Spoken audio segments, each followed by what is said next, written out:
우리 다 같이 일어나셔서 우리 함께 하나님의 말씀 봉독하겠습니다. 오늘 말씀은 마가복음 4장 35절부터 41절까지입니다. 한 절씩 교독하겠습니다. 그날 저물 때에 제자들에게 이르시되 우리가 저편으로 건너가자 하시니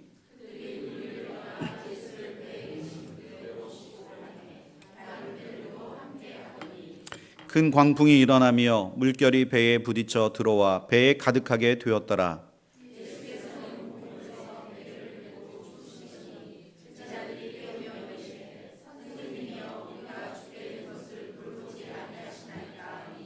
예수께서 깨어 바람을 꾸짖으시며 바다더러 이르시되 잠잠하라 고요하라 하시니 바람이 그치고 아주 잔잔하여 지더라.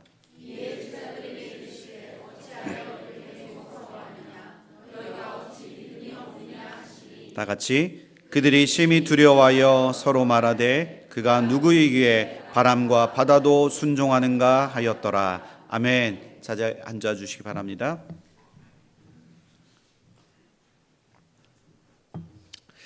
네, 오늘 말씀의 제목은 너희가 어찌하여 믿음이 없느냐입니다. 여러분들 지난 수요일이 혹시 무슨 날인지 아세요? 네, 생일도 아니고 나인오넌. 네, 나인오넌. 네, 지난 수요일이 9월 11일 나인오넌이었습니다. 이 나인오넌 9.11 이 사태는 미국뿐만이 아니라 온 세계를 충격과 슬픔에 차게 만든 충격적인 날이었습니다. 이 테러리스트들이 항공기를 납치해서 미국의 주요 건물이었던 뉴욕 맨하탄에 있는 이 쌍둥이 빌딩을 이제 충돌하면서 그 어마어마한 건물이 와르르 무너지는 엄청난 테러가 있었던 날입니다. 이날 무려 몇 명이 죽었냐면 3,000명 이상이 죽었습니다. 그리고 최소 6,000명 이상의 그 부생자가 발생해서 이 9.11 테러는 역사상 가장 큰 인명 피해를 유발한 그런 테러 공격으로 기록되고 있습니다. 굉장히 오랜 시간이 지났음에도 불구하고 9.11, 9월 11일은 우리 모두의 기억 속에 이날의 끔찍한 그 기억을 우리가 다 갖고 있을 거라고 생각합니다. 이날 사망한 3,000명, 이 사망한 3,000명, 이들은 그 전날까지만 해도 지극히 평범한 삶을, 평범한 일상을 살고 있었던 사람들이었을 거라는 겁니다. 그 어느 누구도 자신이 내일 죽을 것이라고 그 누가 상상이나 했겠냐 하는 겁니다. 우리 모두는 한치 앞도 모르는 그런 삶을 우리는 지금도 앞으로도 그렇게 살아가게 될 것입니다. 놀랍게도 하나님은 지난 9월 11일에 우리 교회의 한 가정에 새 생명을 허락해 주셨습니다. 그래서 저는 9월 11일에 이 탄생과 죽음에 대한 많은 감정들을 생각할 수 있는 시간을 제가 가졌습니다. 우리 재민 형제와 그리고 예진 자매 이 가정에 새 생명을 허락해 주셨는데 그 이름이 김원입니다. 김원. 그래서 이 생명의 주관자이신 하나님께서 이 하나님 앞에 이 새 생명을 보고 있으니까 얼마나 귀하고 하나님의 은혜가 아니고서는 감당할 수 없는 일이라는 것을 새삼 깨닫게 되었습니다. 이 출산, 이 새 생명이 태어나는 것은 하나님이 우리를 창조하셨듯이 우리를 통해서 계속되는 하나님의 창조의 사역 그리고 하나님의 창조의 축복의 역사인 줄 믿습니다. 절대 이 생명은 그 우리의 영역이 아니라 하나님의 창조의 영역이라는 겁니다. 그렇기 때문에 우리 새소망교회에 이 새 생명이 태어나는 일, 그 일은 하나님께서 우리 교회에 새로운 일을 시작하시겠다는 하나님의 놀라운 그 은혜가 아닐 수 없습니다. 우리가 그것을 믿음으로 바라보면 이 새 생명이 태어난 일은 엄청난 일이라는 겁니다. 저는 신학교 때 저와 가장 많은 그 추억을 나눈 친구가 하나 있는데요. 그 친구는 무려 키가 180, 여기 180 되시는 분, 진경자매 아버님 키가 180. 미 넘고요. 그리고 축구도 좋아하고 운동도 너무 좋아해갖고 꿀벅지가 아니라 막 완전히 막 장단지가 이만할 정도로, 그래서 힘이 굉장히 좋고 체력도 굉장히 좋은 친구였습니다. 신학교를 이제 제가 졸업하기 전에 이제 동기들하고 성지 순례를 이제 갔는데, 그 시내산에 갔을 때 그 시내산이 나름대로 좀 높잖아요. 이제 차를 타고 산 중턱까지 가서 거기서 내려서 이제 산행을 하는데, 제가 보니까 좀 약간 그 고산병 같은 증세들이 좀 있더라고요. 올라가다가 저도 모르게 체력도 고갈되고 머리가 두통이 있어서 잠깐 쉬고 있는데, 그 친구가 저한테 기서가 내 등이 업혀. 그래서 저를 업고 거의 한 200m, 300m 얼마나 갔는지 정말 측정하지 못할 정도로 오랫동안 저를 업고 간 친구였습니다. 그런데 이 친구는 집안 형편이 좋지 않아서 이 공부하기 위해서 끊임없이 그 쉴 새 없이 일해야 하는 친구였습니다. MDB를 공부하면서도 과외도 하고 또 하루 쉬면 또 노가다도 하고, 그래서 학교 학비와 그리고 기숙사비와 그리고 용돈과 여러 가지를 벌어야 하는 그런 친구였습니다. 지금 그리고 나서 또 결혼하고 나서 저는 이제 얼마 안 돼서 또 목사가 되고 그 과정들을 걸어갔는데, 이 친구는 그런 또 결혼함과 동시에 이 가사의 부담으로 인해서 목사 안수를 무려 18년 만에 받은 친구입니다. 근데 항상 보면 가장으로서 그 쉴 새 없이 살아가는 그런 친구의 모습을 보고 좀 많이 안타까웠습니다. 저는 학교 다닐 때도 그렇고, 그리고 그 졸업하고 가끔 만날 때도 그 친구의 얼굴에서 쉼을 본 적이 거의 없었던 것 같아요. 쉴 새 없이 계속 일하는 그 친구의 모습을 보았습니다. 근데 저는 그 친구의 모습을 생각하면 항상 어떤 친구보다도 강인했고, 그리고 의지가 굉장히 강한 친구였는데, 그 친구가 9월 11일에 하늘나라로 갔습니다. 하루가 지나고 그 다음 목요일에 갑자기 저희 카톡에 그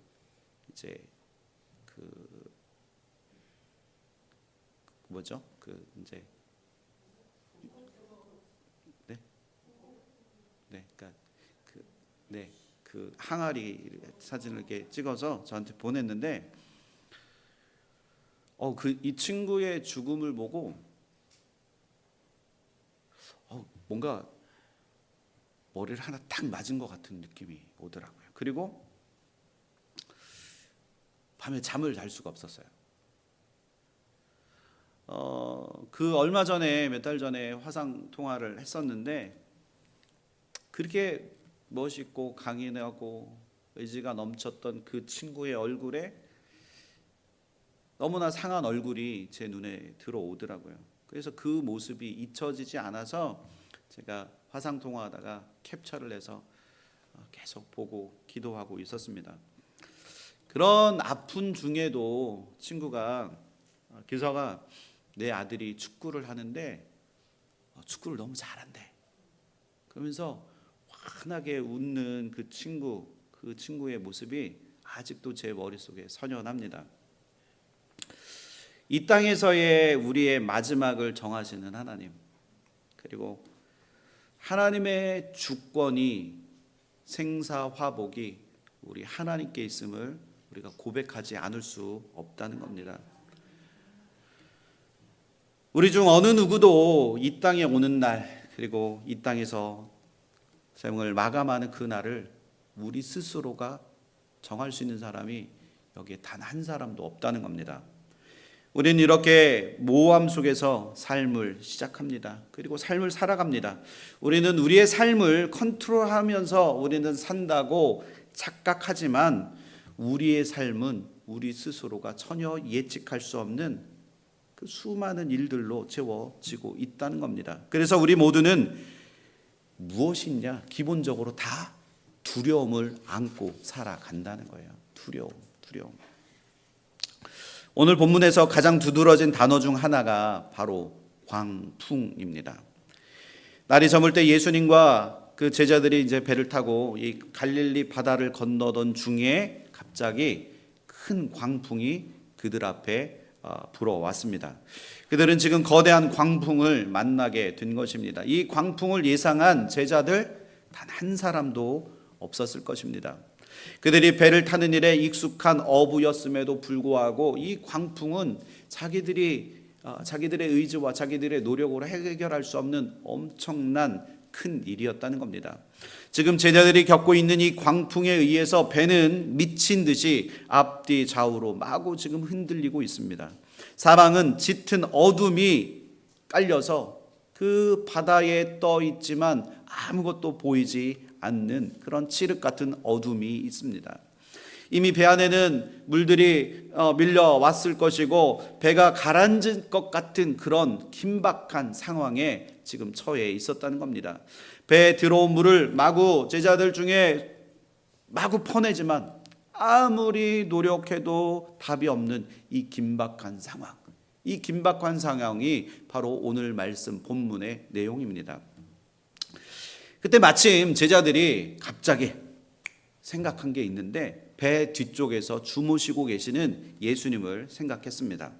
그들은 광풍이 주는 그 두려움에 사로잡혀서 바로 이 배에 자신들이 함께 타고 있는 이 배에 우리의 구원자 되신 예수 그리스도가 함께 계시다라는 것을 그만 잊어버리고 말았다는 겁니다. 놀랍게도 이런 상황에 예수님은 어떤 상황이냐면 지금 배 뒤쪽 이 곤물에 계셔서 배에 그 베개를 베고 편안하게 지금 주무시고 계시는 상황이라는 겁니다. 누구라도 할 것 없이 지금 일제히 이 긴박한 상황 속에서 죽을 수 있는 그 절체절명의 위기 가운데 지금 예수님을 흔들어 깨웁니다. 그러면서 제자들이 예수님한테 묻습니다. 선생님, 우리가 죽게 되었는데 선생님은 아무렇지도 않으십니까? 그렇게 예수님을 흔들어 깨우면서 살려달라고 애원하고 있다는 거예요. 그때 폭풍으로 인해 죽을지도 모르는 두려움 속에 있었던 이 제자들의 이 다급한 목소리를 주님께서 들으시고 일어나셔서 첫 번째로 그 광풍을 일으키는 그 바람을 향하여 예수님께서 꾸짖으십니다. 그리고 배를 흔들고 있는 바다를 향하여 말씀하시는데 뭐라고 하냐면 잠잠하라, 고요하라. 주님께서 그렇게 그 광풍을 일으키는 바람을 보고 말씀하십니다. 그러니까 어떻게 됐냐? 예수님의 이 말씀을 듣자마자 그 극적으로 바람이 멈추어 버렸다는 거예요. 그래서 바다가 어떻게 됐죠? 잔잔해지고 고요해졌다는 겁니다.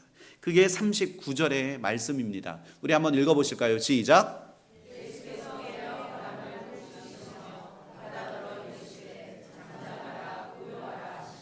바람이 그치고 아주 잔잔하여졌다. 자, 이렇게 바람을 꾸짖으신 예수님이 그 다음에 무엇을 또 하시냐면 이 두려움에 떨고 있던 제자들을 향해서 다시 한번 또 그들을 꾸짖으신다는 거예요. 자, 40절 한번 읽어보실까요? 시작.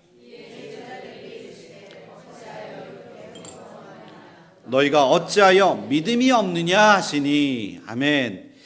그들은 두려움에 사로잡혀서 서로에게 지금 말하고 있습니다. 아니 도대체 이분이 누구시기에 바람과 그 바다까지도 그에게 복종할 수 있는가?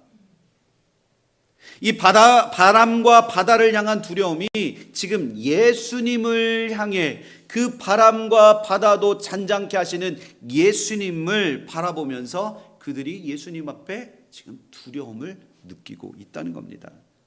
바로 제자들이 느끼고 있는 이 두려움은 예수님을 향한 두려움으로 바뀌어갔다는 겁니다. 사랑하는 성도 여러분, 혹시 여러분들 중에 죽을 것 같은 그런 공포에 처해 보신 적이 있으세요? 끔찍한 상황, 아니면 사방이 꽉 막혀서 어디에도 해답이 없어 보이는 그런 이 상황 속에서 여러분들 두려움에 떨어 보신 적이 있으신지 제가 여러분들에게 물어보고 싶습니다. 아마도 우리 모두는 한 번쯤은 그런 경험들을 우리 모두가 다 해보았을 거라는 겁니다. 자, 저는 군대 전역하기 바로 2개월 전에 서해 교전이 일어나서 지금 전투복을 입고 갈아입고 전투화를 입고 신탄을 장전하고 제가 일했던 행정반 사무실의 모든 물건들을 다 파기하고, 그리고 지금 이제 나가야 돼. 그러면 이제 집차에 타고 그 군용차에 타서 지금 나가야 하는 긴박한 상황이 있었습니다. 그때 제가 이 전쟁에 나가면 제가 꼭 죽을 것 같더라고요. 제가 예전에 말씀드렸죠. 그래서 제가 한 게 책상 밑으로 기어 들어가서 하나님 앞에 살려달라고 부르짖었던, 얼마나 기도했는지 모를 정도로 하나님 앞에 간절하게 기도했던 그런 시간들이 있었습니다. 저에게도 그런 일들이 있었던 것처럼 우리 모두는 광풍 없이 사는 그 인생은 우리에게 없다는 거예요. 오늘 말씀 37절에 보면 큰 광풍이 일어나며 물결이 배에 부딪혀 들어와 배에 가득하게 되었다고 말씀합니다. 도저히 내가 통제할 수 없는 이 광풍들을 우리 인생 가운데 경험하게 된다면 그 누구도 무서워하지 않을 사람은 없을 거라고 생각합니다. 그런데 우리가 기억해야 할 것은 하나님은 우리 삶에 이러한 광풍을 주시지 않는 게 아니라 이러한 광풍을 허락하신다는 거예요. 오늘 이 말씀을 통해서 하나님께서 왜 우리에게 이 광풍을 허락하시는지 한번 이 말씀을 통해서 우리가 한번 알아보았으면 좋겠습니다. 첫 번째는 광풍은 우리 믿음 상태를 드러내기 때문입니다. 이 평생을 바닷가에서 고기를 잡던 이 어부였음에도 불구하고 그들의 힘으로는 도저히 이 광풍, 이 어려움을 이겨낼 수 없고 감당할 수 없는 제자들의 상황이었다는 겁니다. 그 광풍을 지금 제자들이 경험하고 있다는 거예요. 제자들은 거센 파도와 생사를 걸고 싸웠을 것입니다. 더군다나 앞이 훤히 보이는, 예측할 수 있는 그런 대낮에 이런 일들이 일어난다면 비교적 그래도 그것을 이겨낼 수 있는 뭔가 방법들이 있었을 거라는 거예요. 그런데 흑암이 깊게 내려앉은 그 저녁, 이 밤중에 이런 일을 만났으니 얼마나 어려움과 그리고 두려움이 컸겠냐는 겁니다. 아무리 바다에서 잔뼈가 굵을 정도로 오랜 시간 이 바다에서 그 보내왔던 어부들이었다 할지라도 그들은 지금 아무에게도, 그 누구에게도 도움을 청할 수 없는 긴박한 상황, 그 긴박한 상황에 그들이 느꼈던 건 뭐냐면 바로 그 상황이 두려웠다는 겁니다. 죽음이 그들 코앞까지 다가왔다라는 그런 긴박한 상황이라는 겁니다. 그런데 이렇게 긴박한 상황에 제자들이 두려워서 소리치는 그 시간에 예수님은 오늘 말씀에 보면 지금 뭘 하고 계시죠? 주무시고 계시다는 거예요. 38절의 말씀이 바로 지금 고물에서 베개를 메고 주무시고, 그리고 제자들이 예수님을 깨시면서 우리가 죽게 된 것을 돌아보지 아니하신다고 제자들이 지금 예수님을 보고 원망합니다.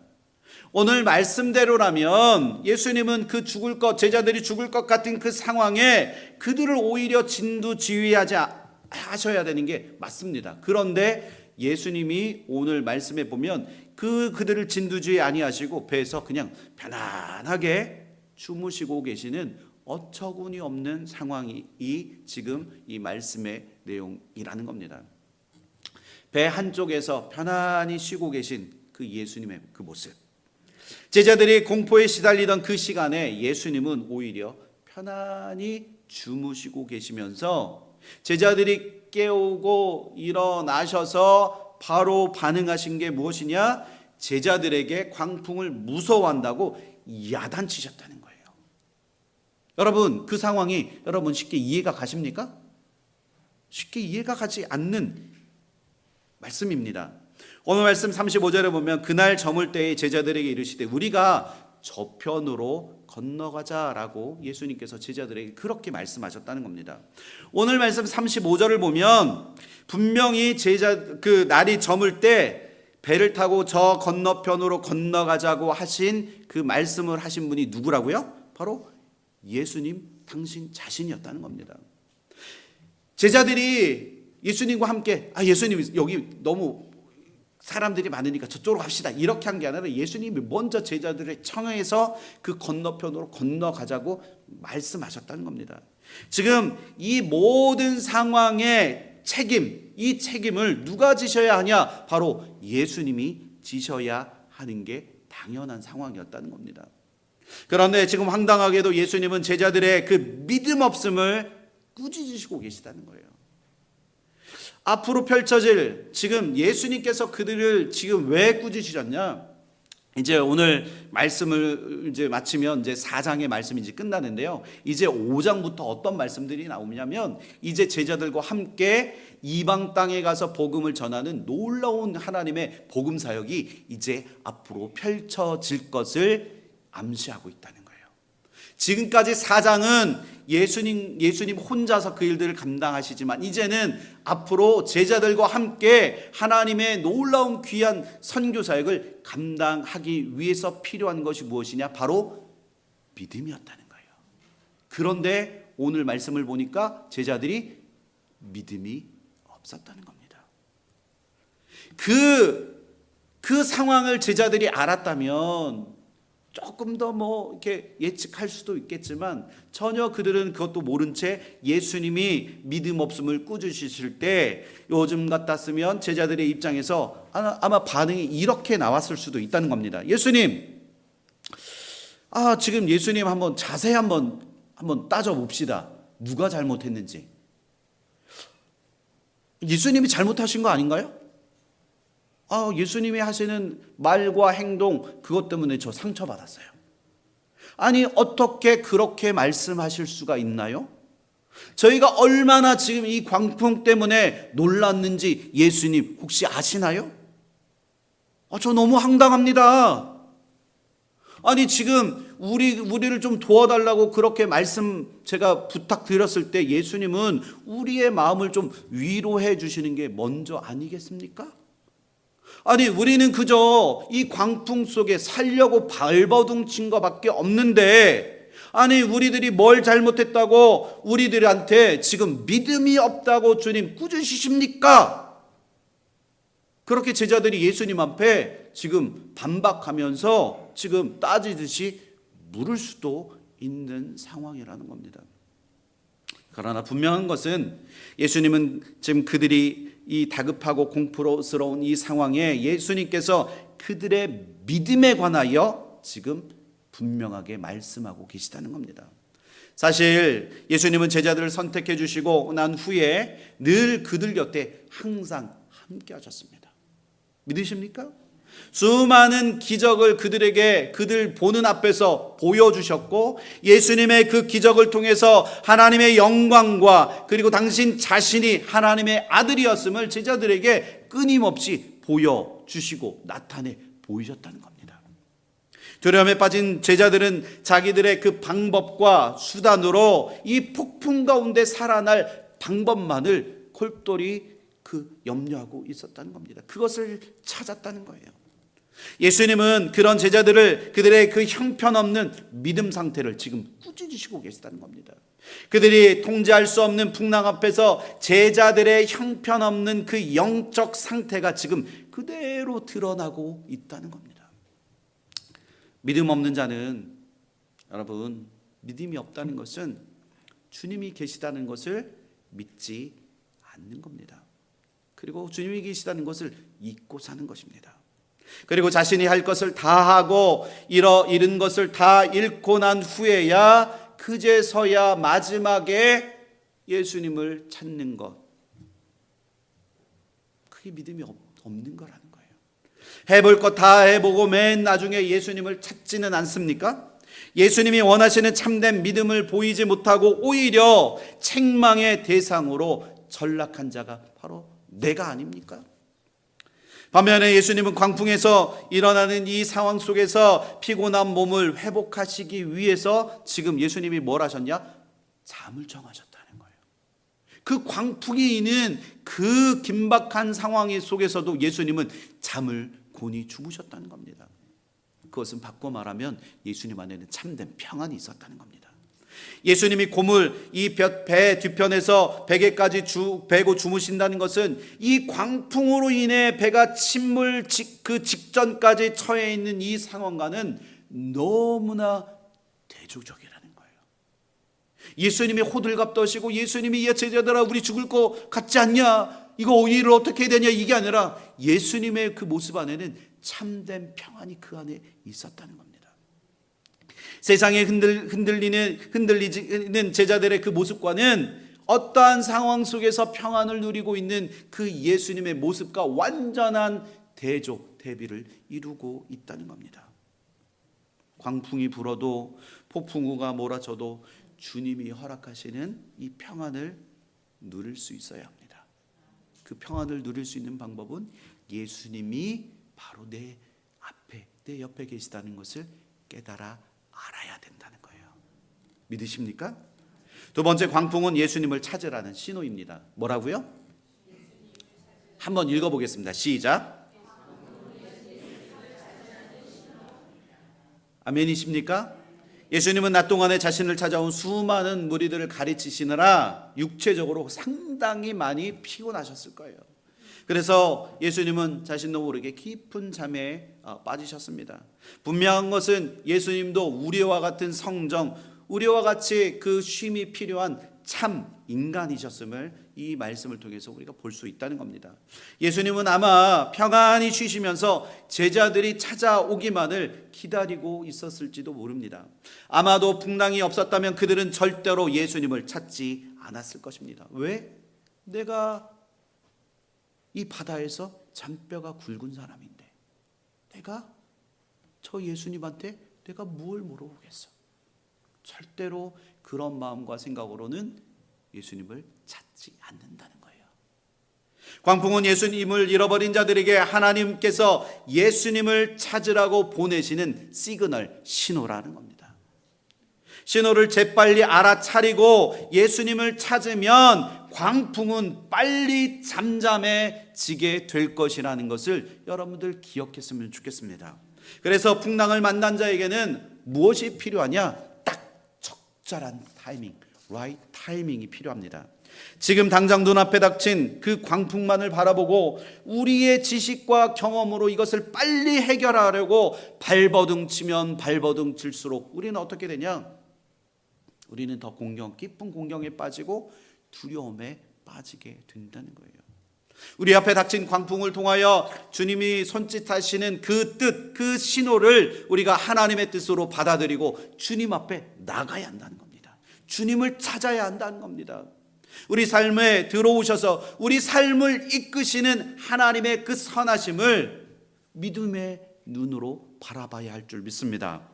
예수님을 찾는 타이밍을 놓치지 않고 재빨리 주님 앞에 엎드리는 것, 그것이 필요하다는 거예요. 탁타무루. 그것을 우리는 믿음이라고 말합니다. 그러나 이 믿음은 여러분, 믿음이 딱 내가 생각하고 바로 생기면 얼마나 좋겠어요. 그런데 이 믿음은 한순간에 생기는 게 아니라는 거예요. 광풍을 만났을 때 우리가 주님이 우리 곁에 계시다라는 것을 기억하고 바로 그 앞에 예수님 앞에 꿇어 엎드리면 그 꿇어 엎드리기 위해서는 우리에게 영적인 습관이 몸에 배어 있어야 된다는 겁니다. 갑자기 주님 앞에 내가 나올 수 있나요? 갑자기 내가 기도할 수 있나요? 갑자기 주님 앞에 예배할 수 있나요? 불가능하다는 거예요. 그래서 주님이 우리에게 주시는 그 예수님을 찾으라는 그 신호를 향해서 우리가 계속 바라보고 우리가 무한 반복적으로 계속 그 임재 연습을 경험해야 합니다. 우리가 그러려면 우리가 매일 아침마다 읽고 있는 이 말씀으로 나를 무장해야 된다는 거예요. 믿으십니까?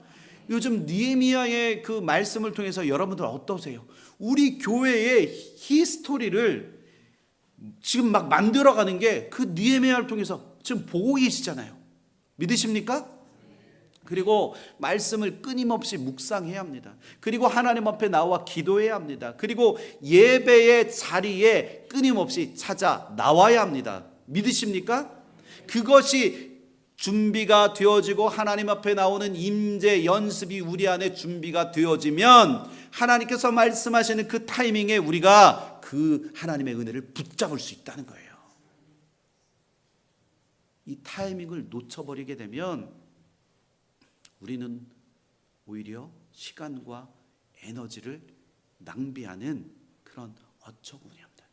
그리고 시간과 이 모든 것을 허비하고 잃어버릴 수도 있다는 것을 여러분들 기억했으면 좋겠습니다.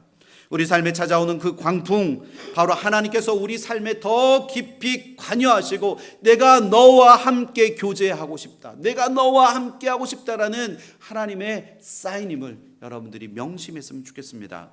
세 번째는 하나님이 우리 삶의 광풍을 허락하시는 그 이유, 인생의 광풍을 이길 수 있는 유일한 길이 바로 예수 그리스도이시기 때문입니다. 내 인생에 닥친 그 풍랑을 이겨내는 것 결코 쉬운 일이 아닙니다. 풍랑이 무서운 이유가 인간의 힘으로는 이 풍랑, 자연이 주는, 그리고 우리 삶 속에서 오는 수많은 어려움들을 우리 인간의 힘으로는 어찌할 수 없다는 겁니다. 내 힘으로 당해낼 재간이 없다는 거예요.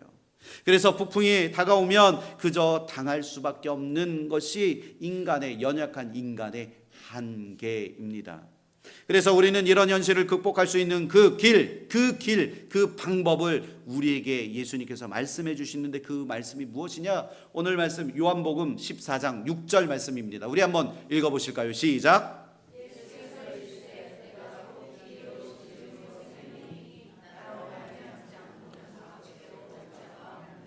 믿으십니까?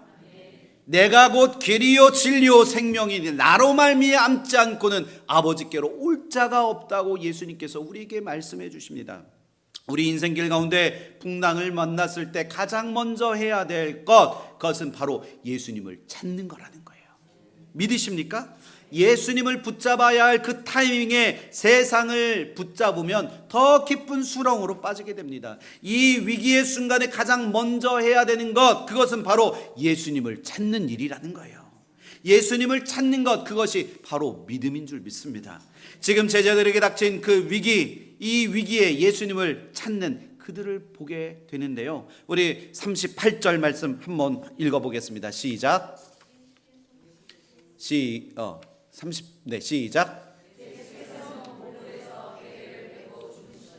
제자들이 깨우며 이르시되 선생님이여 우리가 죽게 된 것을 돌보지 아니하시나이까 하니. 아멘. 주님을 따르는 것, 주님을 찾는 것이 우리 인생의 가장 큰 해답이고 믿음인 줄 믿습니다. 오직 주님만이 우리의 모호함과 불확실성으로 살아가는 그 우리의 삶을 컨트롤해 줄 수 있는 유일한 길, 유일한 분이심을 여러분들 믿으시기를 축원합니다. 주님이 인도하시는 그 삶, 그리고 그 주님이 인도하시는 그 삶은 가장 복되고 가장 평안한 삶이 되어진다는 겁니다. 그 길 대신 예수를 따를 때 우리 앞에 닥친 인생의 풍랑도 우리는 그때부터 그것을 이겨낼 수 있다는 거예요. 믿으십니까? 하나님이 허락하시는 그 광풍인 이 고난 속에서 우리에게 필요한 것은 바로 믿음으로 예수님 앞에 나아가는 것, 이것이 우리에게 필요하다는 겁니다. 하나님께서 고난을 통해서 우리 삶에 관여하시는 것, 그것이 우리에게는 축복이라는 거예요. 왜냐하면 우리 삶이 하나님의 계획 안에 있음을 보여주고 있기 때문입니다. 그런데 이 세상에는 하나님과 전혀 상관없이 살아가는 수많은 사람들이 있습니다. 마음의 불안함을 세상의 편한 마음으로 자꾸 채워보려고 발버둥치는 그런 세상의 사람들이 얼마나 많이 있습니까? 세상에 얽매여 살아가는 자들이 바로 불쌍한 자들이라는 거예요. 하나님을 찾으면 모든 것이 해결되고 깨끗이 치료되는데 그들은 하나님을 알지 못하기 때문에 세상에서 그 방법을 찾고 또 찾고 찾으려고 한다는 거예요. 우리는 그들을 위해서 기도해야 할 줄 믿습니다. 또한 예수님이 계시니까 예수님이 계시니까 다 알아서 하겠지, 그런 마음으로 이 문제를 해결할 의지가 전혀 없는 사람들도 우리 안에 있다는 겁니다. 그런 사람들은 교회 안에 일어나는 일, 그러한 일들에 대해서 전혀 관심이 없는 사람들이라는 거예요. 다른 사람들과 엮이는 것도 싫고, 그리고 저 옆에 있는 사람에게 마음에 들지 않아서 싫은 소리도 하고 싶지 않아서 그냥 내 삶에 그냥 I don't care 하면서 이 거짓된 평안함을 유지하는 경우가 있다는 겁니다. 주님께 이 어려운 문제를 해결해 달라고 하는 것, 이 문제를 주님 앞에 뭔가 이렇게 다 내어놓으면 내가 너무나 약한 사람처럼 보여지는 것? 근데 그게요, 중요한 건 이 마음이 겸손한 마음이 아니라 이 마음이 교만한 거라는 거예요. 이 겸손과 교만을 우리는 착각해서 안 됩니다. 철저하게 이거를 구분해야 된다는 거예요. 하나님은 우리의 삶, 죽음, 광풍, 축복, 우리의 생사 화복을 주관하시는 분이심을 여러분들 믿으시기를 축원합니다. 물론 하나님이 하시는 일이기 때문에 우리의 작은 지혜와 지식으로는 이해되지 않는 경우들이 많이 있습니다. 그래서 욥의 이야기가 성경에 나와 있지 않습니까? 욥의 이야기를 보면 욥의 머리로, 욥의 생각으로는 이해되지 않는 그 수많은 그 환경과 상황 속에서 그는 예수님을, 하나님을 바라보고 있다는 겁니다. 왜냐하면 하나님이 나를 완벽하게 아시고 이 모든 상황을 완벽하게 아시고 가장 선하게 이끄실 분이 바로 여호와 하나님이심을 그가 깨달아 알았다는 겁니다. 우리 욥 시편 139편 1절에서 5절 우리 한 목소리 한번 읽어보실까요? 시작.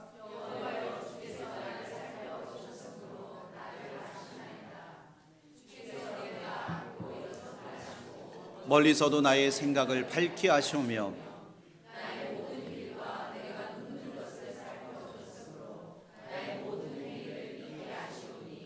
여호와여 내 혀의 말을 알지 못하시는 것이 하나도 없으시니이다.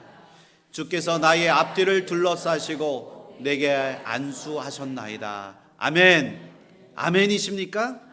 우리 주님 안에 있을 때 우리는 우리에게 닥친 그 어려움을 넉넉히 이길 수 있는 힘을 우리가 갖게 된다는 겁니다. 이것이 바로 우리에게 축복으로, 복으로 다가옵니다. 9월 11일에 하늘나라로 간 제 친구, 평생을 쉼없이 살아왔지만 그의 마지막에 하나님께서 평안함을 허락하여 주셔서 정말 잠들듯이 그 고통은 다 사라지고 잠들듯이 하나님의 나라로 갔다고 제 동기 목사님들한테 그 이야기를, 그 소식을 들었습니다. 그 친구는 분명히 하나님께서 영원한 안식을 허락해 주신 줄 믿습니다. 마지막 9월 11일에 문자가 오기 전에 8월 27일 날 자신의 그 고통을 놓고 기도해 달라고 저희 동기 목사님들 함께 있는 단체 카톡에서 기도를 요청했습니다. 근데 너무나 갑작스럽게 친구가 떠나긴 했지만 하나님은 분명한 목적과 계획이 있는 줄 믿습니다. 9월 11일에 이 땅에 새 생명으로 태어난 김원, 이 어린 영혼도, 그리고 9월 11일에 아비를 잃고 남겨진 두 어린 자녀들도 하나님의 그 선하신 계획 안에서 그들 나름대로의 하나님께서 허락하시는 그 삶을 살아가게 될 줄 믿습니다. 그리고 우리 모두 하나님이 부르시는 그날, 우리를 부르시는 그날, 우리는 영원한 하나님이 주시는 새 생명을 우리가 얻게 될 줄 믿습니다. 지금 여러분 앞에 닥친 풍랑 때문에, 고통 때문에 염려하고 두려워하십니까? 그러나 세상을 두려워하지 마십시오. 우리의 생사화복을 주관하시는 하나님만을 바라보시고 하나님만을 경외하고 하나님만을 두려워하시는 저와 여러분들 되시기를 소망합니다. 그러기 위해서 우리에게 필요한 것이 있는데 그것은 바로 믿음의 주요 온전케 하시는 이인 예수만 바라봐야 할 줄 믿습니다. 예수님만을 향하여 소리질러 구원자 되신 예수님을 우리가 힘써 부르십시오. 찾으십시오. 우리 앞에 닥친 그 모든 풍랑을 우리 예수님께서 깨끗이 잔잔케 해주실 줄 믿습니다.